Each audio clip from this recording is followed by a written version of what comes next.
You know how you get President Donald Trump reelected? This is how you get President Donald Trump reelected. So, basically, here's two stories about the same topic. The liberal far leftist gun grabbers. The same people that say Donald Trump is a fascist dictator, but he wants them to take their weapons away, I guess. But anyways, the point being here is that these gun grabbers, they're not going to take they don't want to take the guns themselves. No. They want somebody else to do that. Of course, that means you have to get them to take guns away from people. So think about this for a second. Let's say you get a gun grabber. And they write it into law somehow, which would never happen. I wouldn't say never, but let's just say a 90% chance that it'll never happen. I got to throw a 10% in there. Something might happen.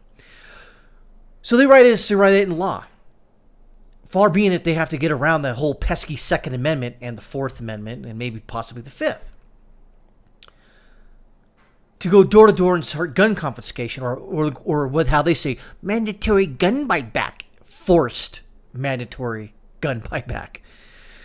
So you're going to have to, who's going to do it? Now you'll get some people who will actually do it, who are just following orders or just following the law. They'll try. But do you understand the complications with that? You really think, let's just say, for the betterment of just math, let's say there's 400 million weapons in the United States. There's 330-ish million people. Okay? Think about that, how big that number is. Okay? You're going to go door to door? And with what? How do you know a person has a weapon or not? Okay? And then how are you going to get a warrant or court order to go into someone's home and search? And let's say you don't find anything, but you know they have it. What are you going to do? Imprison them? You see, there's a whole lot of list of things and caveats and little minutia that these idiots on the far left don't quite understand. And then they're going to start at quote unquote assault weapons.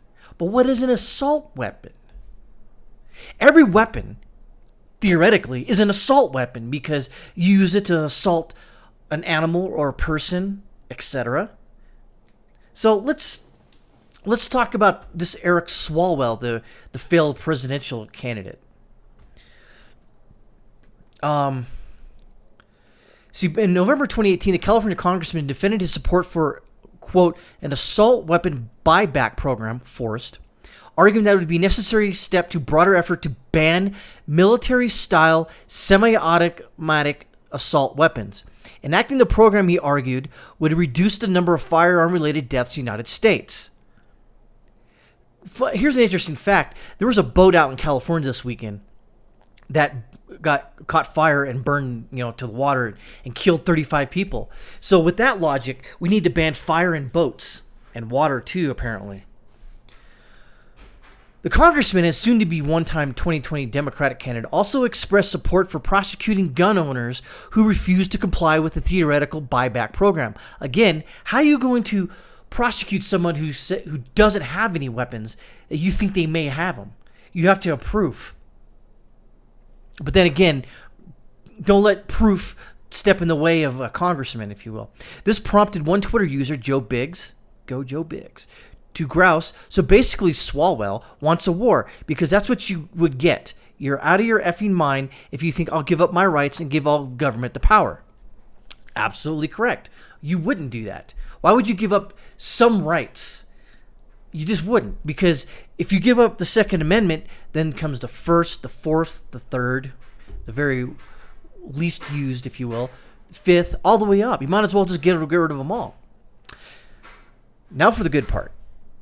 Rather than address Biggs' fear or argue that his concerns are overblown, Swalwell reminded the dissenter that the U.S. government has nuclear warheads and that, if push comes to shove, they can be used on non-compliant citizens. The congressman responded, and it would be a short war, my friend. The government has nukes, too many of them, but they're legit. I'm sure if we talked, we could find some common ground to protect our families and communities.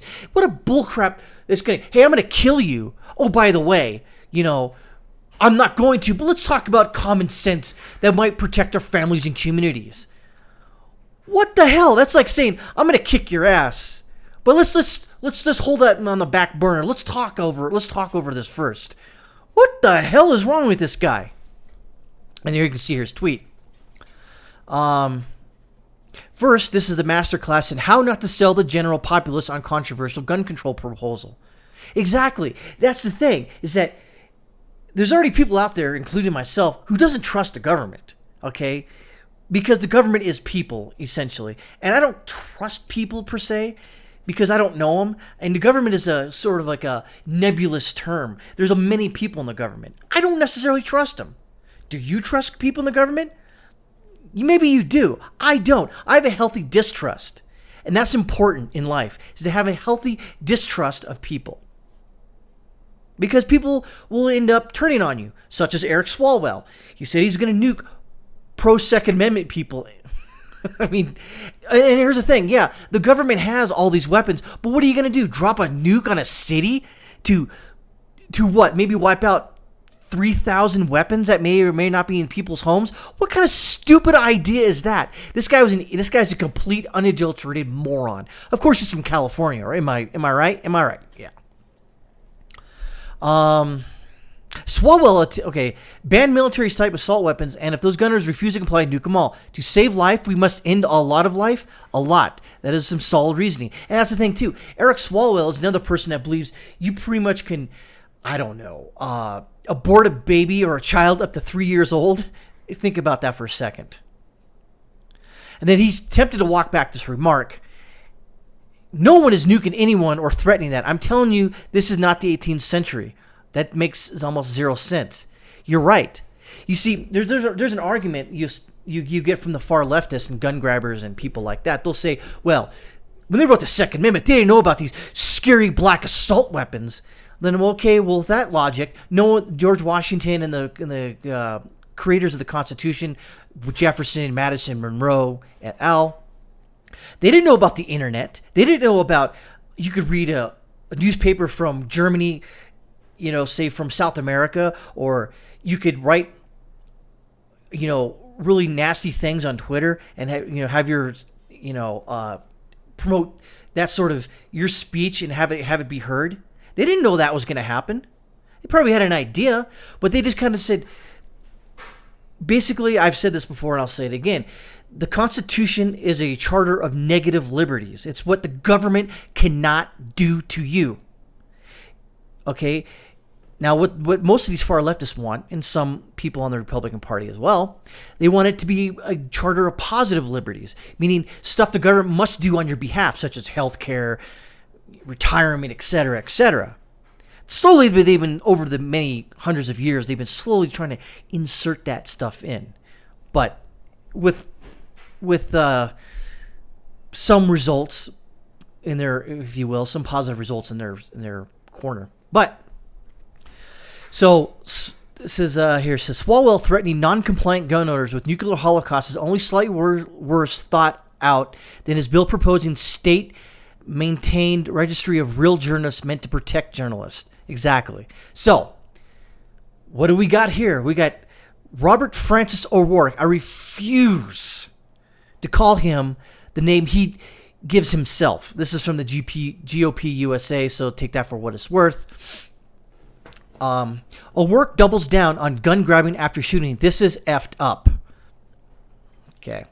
Former Representative Robert Francis O'Rourke, okay, of Texas doubled down on Sunday on his call for a mandatory buyback of assault weapons, including AK-47, AR-15 firearms, in response to the deadly shooting Saturday in West Texas. Yes, this is quoting him, this is effed up, Mr. O'Rourke said in CNN's State of the Union. Mr. O'Rourke is running as a candidate in 2020 presidential race. Quote, if we don't call it out for what it is, if we're not able to speak clearly, if we're not able to act decisively, then we'll continue to have this kind of bloodshed in America. And I cannot accept that. But I guess you can accept people dying on a boat in the middle of the ocean burning up. That's okay. 35 people died. Oh, what about Chicago? I just did a video on it. Over the last 3 weeks, 16 people were shot and killed to death. And then, what was it, 76 were wounded? Where's his outrage on that? Oh, that's right. That's a Democratic-run city, and it's been that way for a long time. He's not going to say anything. A gunman shot and killed 7 people and wounded 19 others after a traffic stop on Saturday in Midland, Texas. Oh, by the way, the same guy, okay, that shot and killed all those people in Midland, Texas, or Odessa, same thing. He was denied purchase of a firearm because he's unstable. Imagine that. The gunman shot at police and at random passers-by before abandoning his vehicle, hijacking a postal truck. He was killed in a shootout with law enforcement outside a movie theater in Odessa. In addition to universal background checks and federal red flag laws, Mr. Work has called for federal government to buy back as many as 15 million semi-automatic rifles, including AK-47, AR-15 models, as well as gun registry and licensing systems. Again, semi-automatic rifles. Do you understand what that means? Okay? A bolt-action rifle is a semi-automatic rifle. We'll take that into consideration.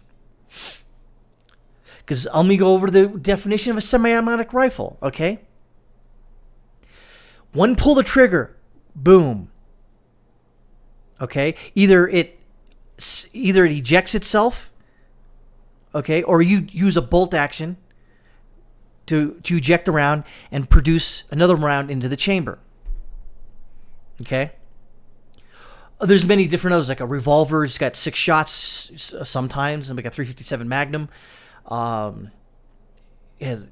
Each pull a shot, each pull a trigger, fires 1 round. And you pull back the hammer, it moves the cylinder, and you can continue firing more.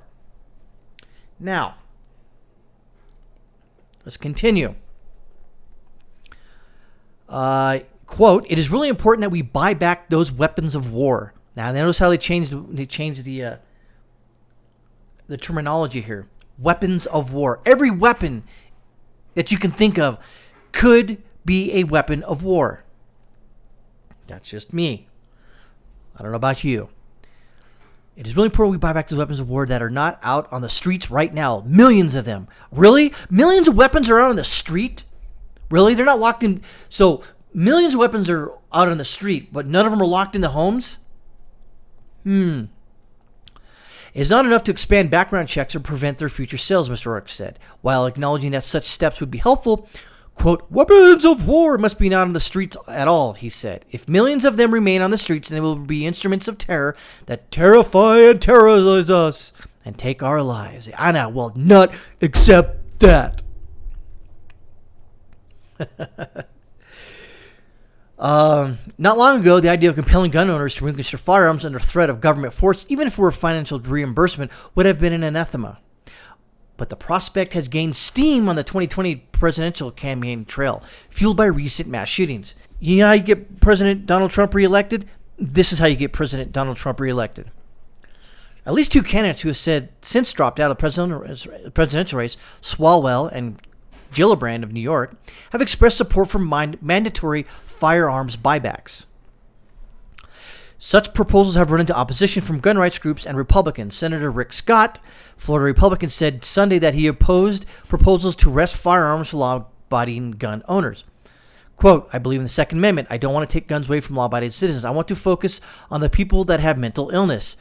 Well done, Mr. Scott. That's my focus. Asked whether he thought there were too many guns, Mr. Scott said there are too many people that have mental illnesses that we're somehow not addressing, and they have access to weapons and they shouldn't. Agree. How, sometimes the most simple solution is the simple solution. So instead of going after, the mental illness part or trying to fix that mental illness somehow, is what we're gonna deputize a bunch of people and go out and wrest firearms from people? Is that a smart thing to do? No, it's not. Others have said pushing for mandatory buybacks could backfire politically on Democrats, potentially dooming any gun control package by making, quote, "millions of law-abiding firearms owners criminals for not selling the rifles back to the federal government." I also did a video on this when they tried to do the mandatory gun buyback in New Zealand. They weren't getting as many weapons as they thought they would because some of the gun owners in New Zealand, they're not stupid. They know the deal here. Oh, here's another from Governor Greg Abbott. This knucklehead here. He said in this tweet, said not only did Odessa gunman have a criminal history, he also previously failed a gun purchase background check in Texas, and he didn't go through the background check for the gun he used in Odessa. We must keep guns out of criminals' hands. I mean, I don't know how more simple a Republican, such as a good Republican, such as Greg Abbott, he's also conservative. How easy is this not to understand? You keep him out. You try to keep him out of the hands. Just like this guy could have stabbed a bunch of people in a movie theater with a knife, but he didn't. I think a lot of times the far leftists, they try to focus on ease of use to kill people. Now, obviously, it's a lot harder to kill somebody with a baseball bat or a bunch of people with them. Can it be done? Sure. There's many stories. I think a couple of years ago, there was a story in China where a guy killed like 30 people with a knife in a crowded area. So, again, says about 393 million firearms are in the hands of private U.S. owners, more than one for every person in the country, according to the 2018 Small Arms Survey. Asked whether such a plan went too far, Mr. Rourke said that people live in terror now. No, you don't have to live in terror. That's on you.